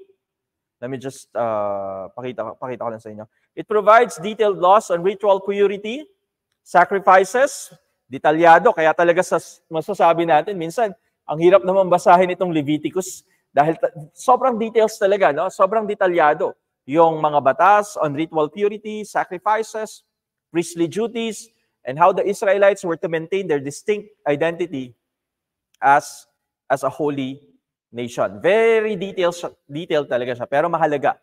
Mahalagang pag-usapan or mahalagang pag-aralan ng mabuti itong Leviticus. The book also stresses, binibigyang diin din ng libro na ito, yung idea nga ng pagbabayad sala, the idea of atonement. So it addresses how sin is dealt. Paano ba i-deal ang kasalanan to maintain a relationship between God and His people? Paano natin i-deal yung mga pagkakasala natin? No? Ipapakita ito sa aklat na ito ng Leviticus. So, what does it mean? Banggitin ko lang para sa inyo. No? What does it mean? What does atonement mean? Ano ba ibig sabihin itong atonement o pagbabayad sala? So atonement, let's read this all together. Atonement means what? Making things right with God. Itatama mo yung iyong relasyon, yung mga bagay-bagay sa buhay mo, itatama mo sa Panginoon. Amen? You're making things right with God. It's how our sins are forgiven, no? So that we can have a relationship with Him again. Upang tayo ay magkaroon ng relasyon, maayos na relasyon sa ating Panginoon, no? So in simple terms, it's like paying the price for something, no? For something wrong that was done, no? Babayaran mo, no? Babayaran mo yung presyo, no? For something that you have done. So that is atonement. Paying the what? Paying the price. Kaya nga sinasabi ko sa inyo sa Tagalog, pagbabayad, sala. You are paying the price for the sin that you have committed, for something wrong that was done. You are paying the price. Nagbabayad, sala ka. So that's what atonement is. In simple terms lang po tayo, no? Para maunawaan lang natin kasi napaka-central ng atonement sa Leviticus. So that's the purpose of Leviticus. Now let's go to the authorship and historical context of Leviticus. Now, so authorship. So traditionally, hindi na natin ulit babalikan yung documentary hypothesis. If you haven't watched yung Exodus lesson or yung Genesis lesson natin, please go back to Genesis and Exodus lesson. Kailangan yung maunawaan yung documentary hypothesis. But traditionally, Moses is seen as the author or the figure through whom these laws were communicated. But modern scholarship, pag pinag-usapan natin yung modernong pag-aaral ng Biblia ngayon, may mga nagmumungkahi ngayon na hindi talaga si Moses ang sumulat ng Leviticus. Through the documentary hypothesis, it is a compilation, sabi nila, no? So itong Leviticus, it's coming from priestly sources. Again, it came from priestly sources. Nanggaling ito doon sa mga saserdote, yung source nito. So, pwede nyong balikan na lang, no? Because of time constraint, hahaba na naman yung discussion natin sa documentary hypothesis kapag binalikan natin ulit yon. Pero diniscuss na natin yon in Genesis and in Exodus. So, you can look back para maunawaan nyo. But traditionally speaking, ang ating paniniwala ay si Moses ang nagsulat ng Pentateuch, kasama niyang sinulat ay ang Leviticus, no? And itong mga law na to, as they were communicated as part of the Pentateuch, as they were communicated to Moses, ay isinulat ito ni Moses, no? So when it comes to the history, so saan natin ilalagay sa history ang Leviticus, no? So the historical context is the period between or after the Exodus, when Israel is encamped at Mount Sinai. So nangyari ang Leviticus, pag tinignan natin yung history ng Leviticus, nangyari ito while they were encamped. Nananatili sila noong time na yon sa Mount Sinai. Dito binigay yung batas, no? Yung mga stipulations ng batas ng Panginoon when they were at Mount Sinai. So the instructions were given after the construction of the tabernacle in Exodus 40. So after the period when after the Exodus, when Israel is encamped in Mount Sinai, and then the instructions were given after the construction of the tabernacle. So, nung nagtatayo na sila ng tabernacle, pagkatapos nilang itayo yung tabernakulo ng Panginoon, dito ay binigay yung mga instructions. And focus on how Israel was to properly was to properly worship God and live in holiness in His presence. So dun nakasentro itong history. Doon nakasentro. Kung dito natin makikita yung kasaysayan. So while they were encamped at Mount Sinai, after the construction of the tabernacle, ibinigay yung mga instruction on how Israel was to properly worship God and live in holiness in His presence. So hindi na tayo magda-dive in pa. You can watch yung Exodus, you can watch yung Genesis for the historical context of the Pentateuch. So mas detalyado doon. But for Leviticus siguro, yun tinignan lang natin, tinrace lang natin yung history. So again, it is after the construction of the tabernacle. So yung mga law, yung mga batas, ibinigay siya sa Mount Sinai, and then yung instructions on how Israel was to properly worship God and live in holiness in His presence, ibinigay naman ito after the construction of the tabernacle. Ano yung mga themes? Ano yung mga mahalagang tema dito na makikita natin sa aklat na ito? Ano yung mga mahalagang tema? Holiness, syempre. Kabanalan. It is the central theme is God's holiness. Again, what is the central theme of Leviticus? God's holiness. Holiness, di ba? That is the central theme. God's holiness and the call for Israelites to be holy. Leviticus 19 verse 2. Can we read this all together? Leviticus 19 verse 2. I'll just post it on our screen right now. Can we read this all together? You shall be holy. Sabing ganun dito. You shall be holy, for I, the Lord your God, am holy. Kayo'y maging mga banal, kayo'y magpakabanal, dahil ang Diyos na iyong pinaglilingkuran, ang inyong Diyos ay banal. Leviticus 19, verse 2. Be ye holy, for I, the Lord your God, am holy. Holiness in Leviticus, it encompasses moral purity, ritual cleanness, kasama ito. So ano yung mga kasama dito sa holiness? Moral purity, ritual cleanness, and dedication to God. Again, moral purity, ritual cleanness, and dedication to God. So that's yung central theme ng Leviticus, no? Holiness. Again, it's moral purity, ritual cleanness, and dedication to God. Ano pa yung isang mahalagang tema dito? Key theme, sacrificial system. So holiness and then sacrificial system. Sacrificial system. So Leviticus provides detailed instruction on the sacrificial system. Detalyadong binibigay talaga ito ng Leviticus. Mababasa niyo ito sa Leviticus. Very detailed yung instruction on the sacrificial system as means of pagbabayad sala.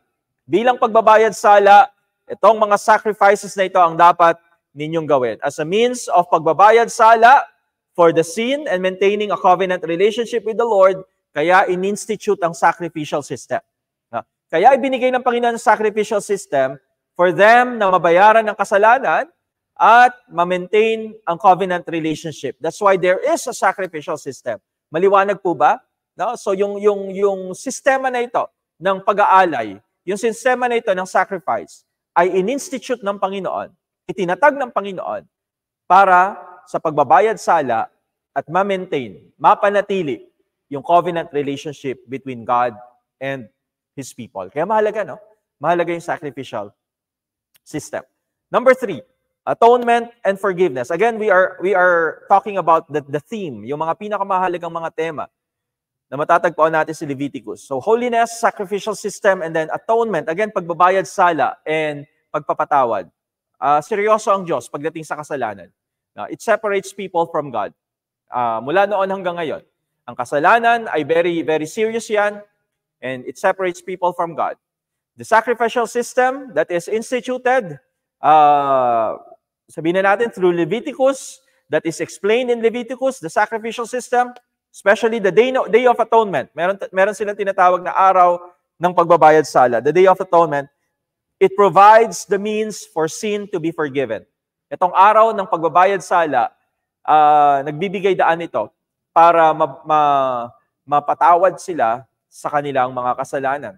And for Israel to remain in God's presence. Kaya once a year talaga, ino-observe nila yung Day of Atonement. Once every year lang to nangyayari.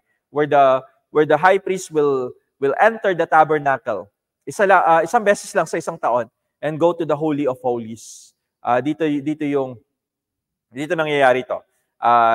Dito nangyayari yung pagbabayad, sala, or yung atonement na tinatawag natin. So, malaking tema talaga tong atonement and forgiveness. And pang-apat tayo, no? Pang-apat, clean and unclean.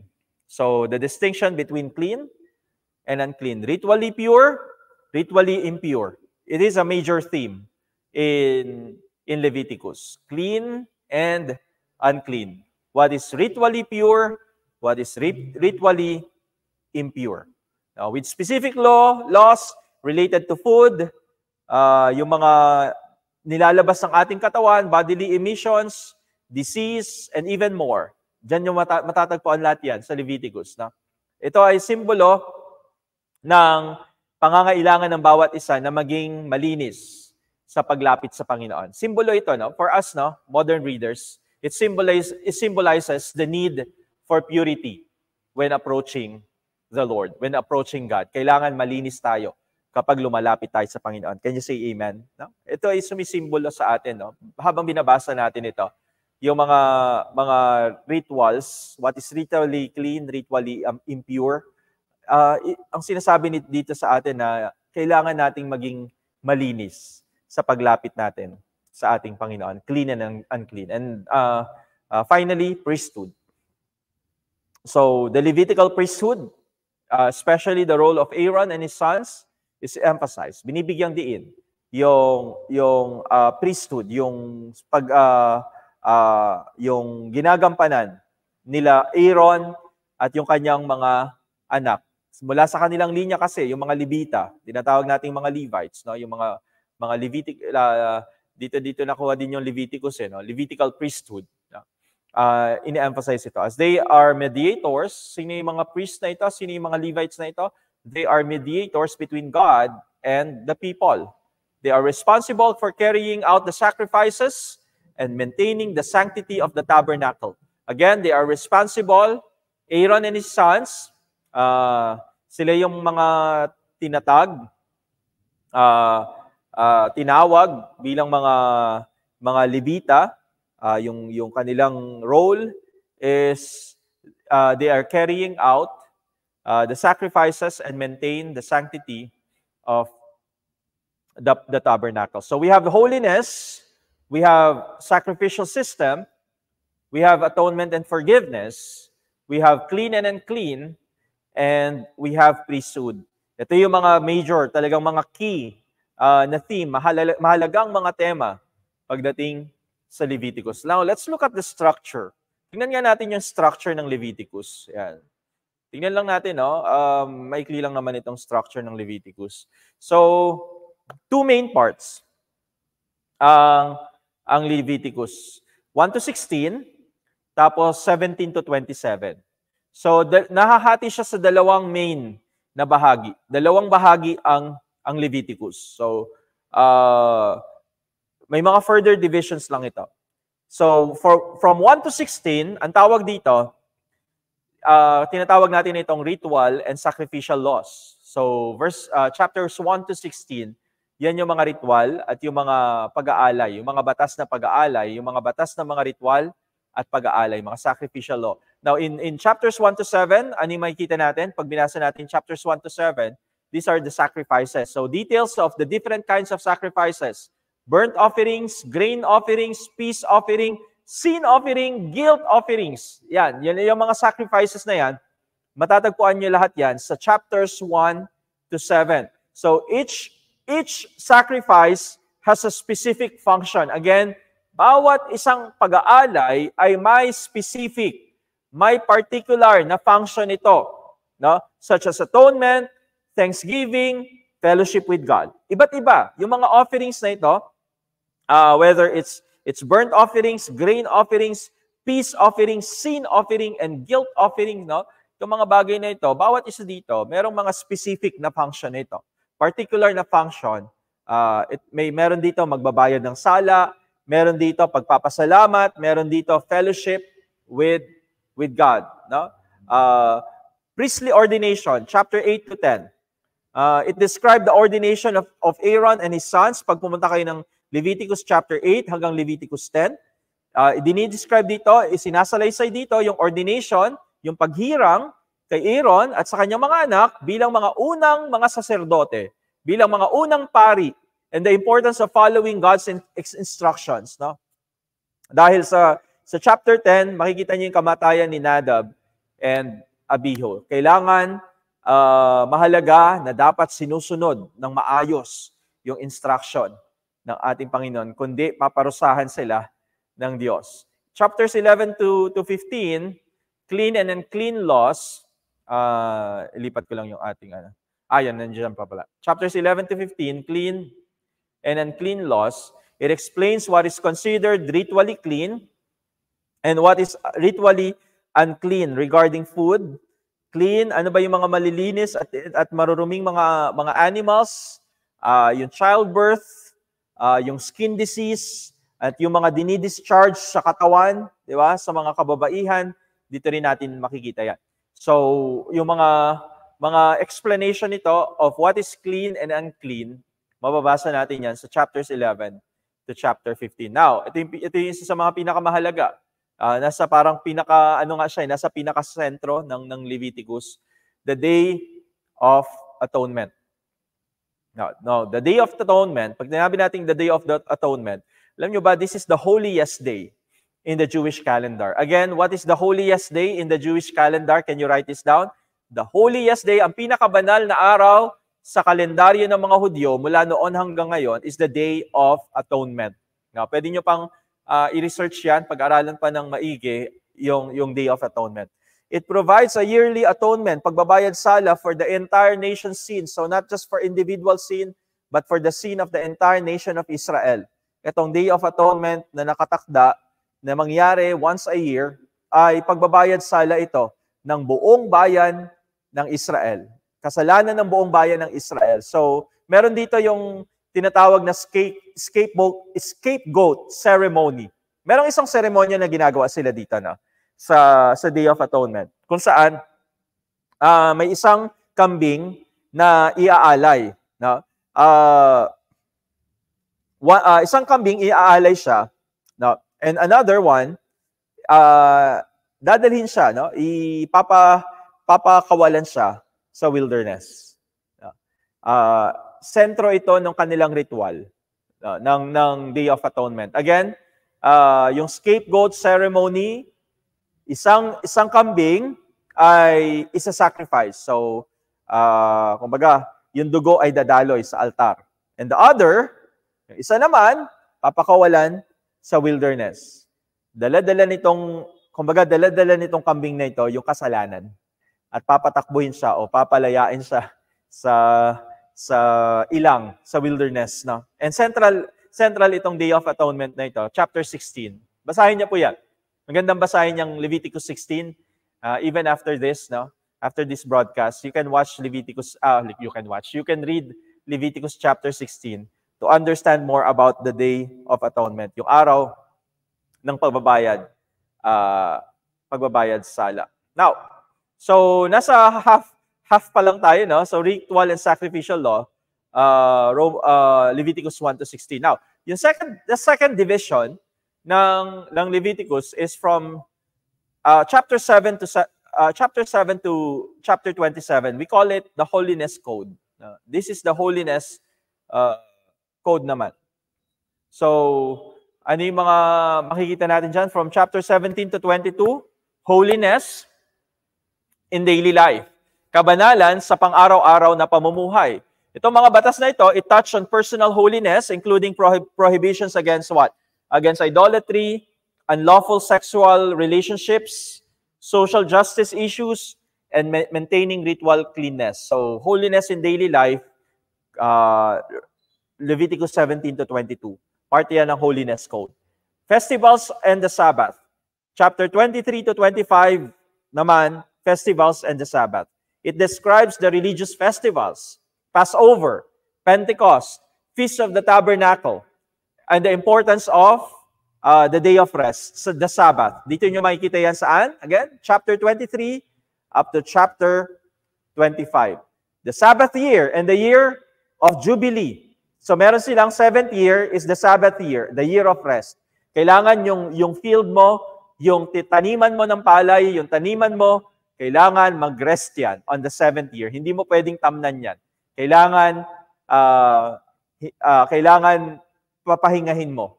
Hindi, no? Even yung kanilang mga taniman, pinapapahinga nila on the 7th year, on the Sabbath year. And then the year of Jubilee. Dito ini-introduce yan sa chapter 23 to 25. So again, the importance, no, ang ini-emphasize dito is yung rest, freedom, and justice. Now, chapter 26. Do you want to read about the blessings and the curses? You can read it in Leviticus chapter 26.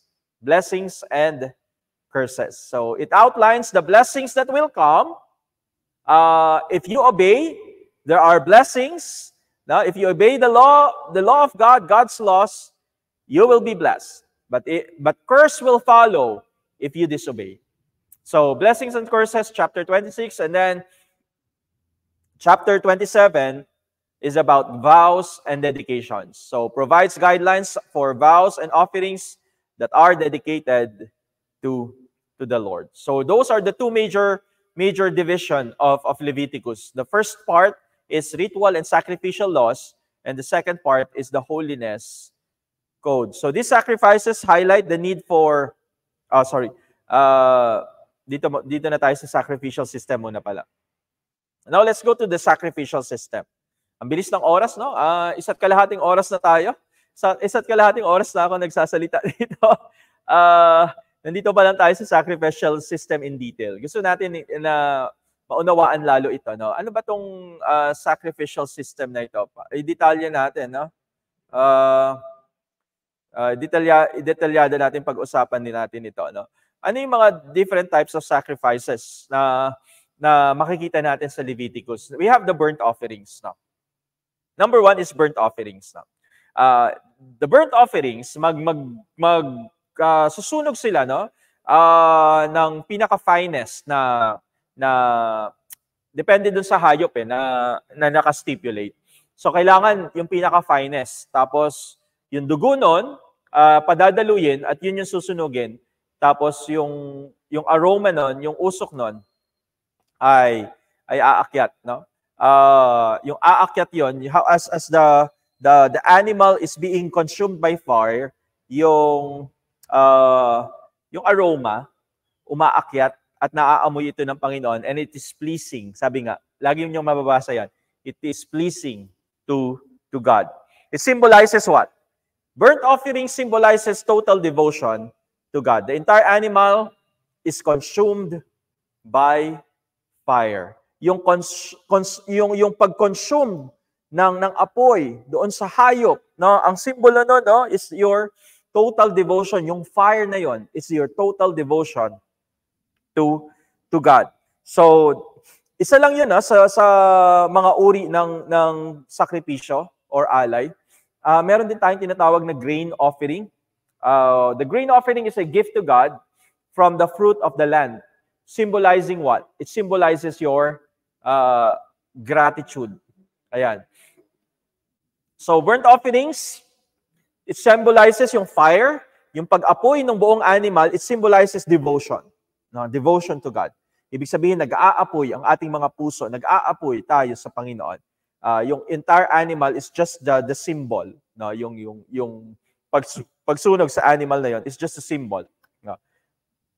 Number 2 is grain offering. It's a sign, symbolizes our gratitude. It's a gift from God. No? Grain offering is a gift to God from the fruit of the land. Yung mga unang bunga, yung pinaka-finest na bunga, ibinibigay sa Panginoon bilang, bilang simbolo ng ating pasasalamat sa Kanya. We also have what we call the peace offerings. Meron din tayong mga peace offering na ginagawa, or yung Israelites, Ang Israelita, meron din silang ginagawa na peace offering. Fellowship and communion with God. And it's often shared in a communal meal. So yung community ng Israel, they come together, eat together, and then they offer peace offering. So it is a fellowship and communion with God. Meron din tayong tinatawag na mga sin offering. No? Specifically sa pagbabayad sala, kailangan sa pagbabayad sala ito, no? Yung mga sin offerings na ito. An intentional sin showing God's mercy. Pinapakita dito yung mercy ni Lord kasi pinapatawad sila. Through the sin offerings that they offer, makita natin yung mercy ng Panginoon. Willing siyang magpatawad sa kanila. No? And then guilt offerings, atonement for specific offenses, including yung reconciliation or restitution to the offended party. Nangyayari yan through guilt offering. So these sacrifices highlight, ano yung hina-highlight nito? Yung substitution again.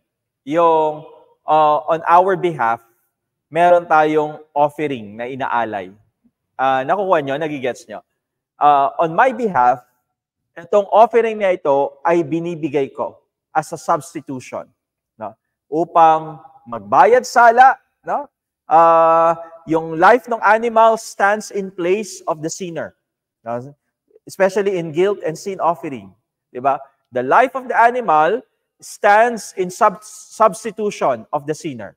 So, imbis na ako ang mamatay, imbis na ako yung sunugin, yung animal ang magsisilbi na substitution. Magsasub sa akin, sa Tagalog nga, magsasub sa akin yung hayop na yon, 'di ba? Yung animal na yon. Yun yung magsasub, yun yung magsasubstitute, 'di ba? In place of the sinner to restore the relationship between God and the person or the community. So mahalaga ito, no? Mahalaga itong mga sacrifices na ito. Itong mga different offerings na ito sa ating Panginoon. So, guilt offerings, atonement for specific offenses, including restitution to the offended party. Now, let's go to the role of priests. Meron pa ba tayong oras?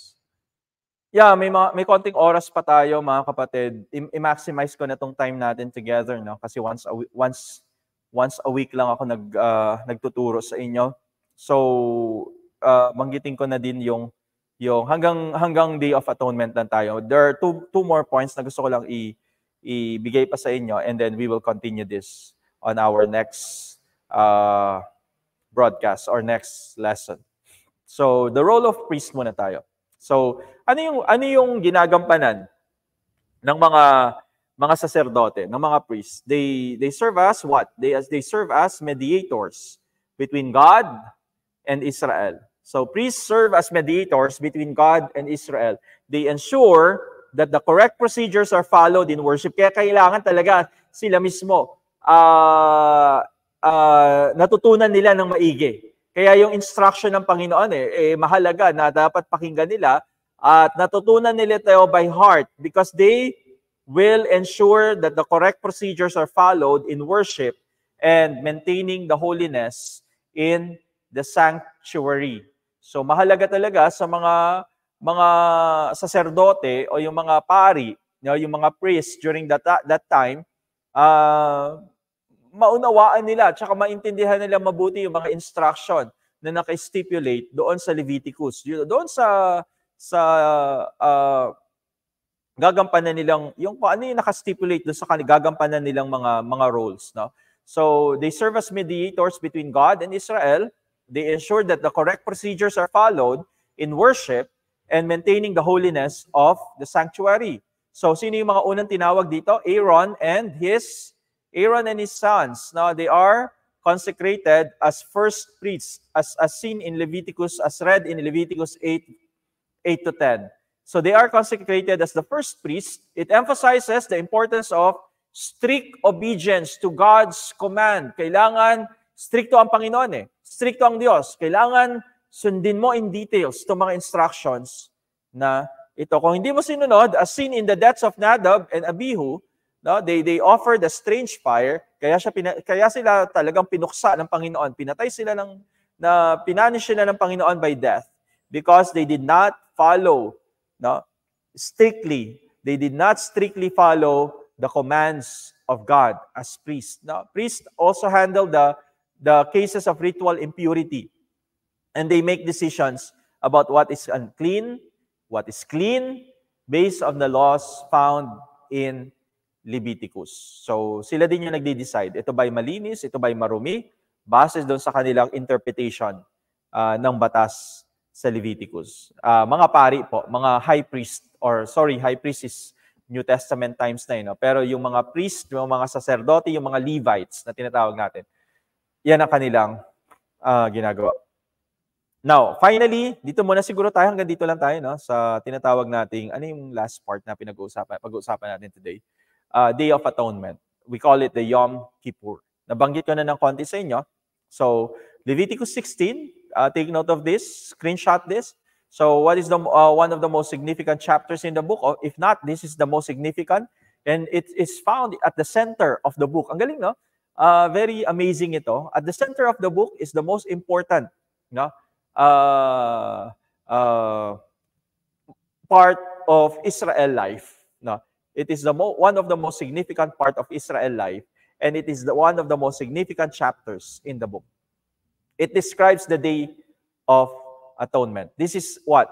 Can we read this all together? This is a national day of repentance and cleansing for both the people and the sanctuary. How I wish, no, we have this day. Although, wag naman sana maging ritualistic lang siya, na maging ritual lang siya. Pero, how I wish, no, we have this national day of repentance and cleansing, no, for both the people and the sanctuary. So, it's a national day for Israel, this Day of Atonement. Again, until today, ginagawa nila ito. Itong Yom Kippur, or the Day of Atonement. The high priest, anong gagawin ng high priest? He enters the Holy of Holies once a year. He sprinkles blood on the Ark of the Covenant to atone, para magbayad sala para sa Israel. So, mag-sprinkle ng blood sa Ark of the Covenant, and then, yung sinabi ko kanina, merong scapegoat. Excuse me. Merong scapegoat ritual. So, the scapegoat ritual, one goat is sent into the wilderness. No? After symbolically bearing the sins of the people.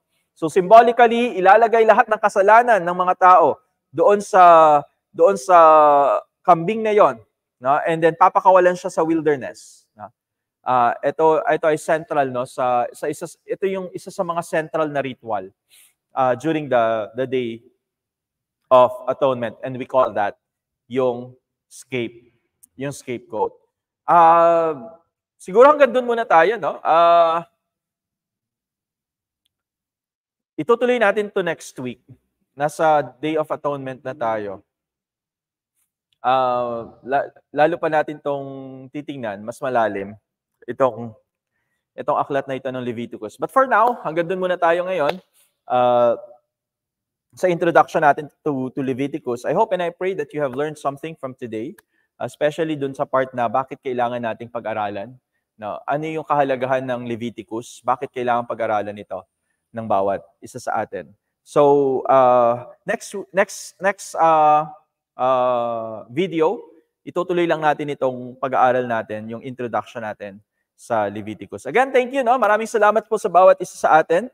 Balikan niyo lang po ang advantage nito for my students and even doon sa mga nanonood. You can go back and pwede niyo ulit i-review yung ating pinag-aralan for today. Wala mo ng assignments doon sa ating mga kumukuha as required. Wala mo na tayong assignment for today, but remember the assignment when we had last broadcast natin, yung pinaka-latest broadcast natin sa Exodus. Meron tayong assignment doon na binanggit ko. I hope you can submit that assignment as soon as possible, para ma-check ko na, makita ko na kung ano yung magiging mga tugon nyo doon sa assignment na yun. And for all of us here, for all of you who are watching right now, God bless you all.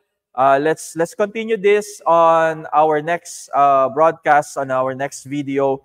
Ayan, tuloy-tuloy lang yung pag-aaral natin dito sa sa Pentateuch and the historical books. Maraming salamat po. We have spent almost 2 hours na sa pag-aaral na ito. Next week ulit, magkita-kita tayo. Pagpalain kayo ng Panginoon. Let me just bless you right now. The Lord bless you and protect you. The Lord's presence continue to shine upon you and be gracious unto you. The Lord's favor be upon you, and the Lord give you peace. In Jesus' name we pray. Amen and amen. Again, ako po si Pastor Paul. Ayan, ako po si Pastor Paul Del Rosario. Salamat po sa pagtunghay nyo sa ating lesson series na ito ng Introduction to Pentateuch and historical books. God bless you all. Have a wonderful day until our next broadcast, until our next lesson. Magkita-kita tayong muli sa susunod na lesson natin. Pagpalain tayo ng Panginoon and have a wonderful day ahead of you. God bless you. God bless you. God bless po sa bawat isa sa atin.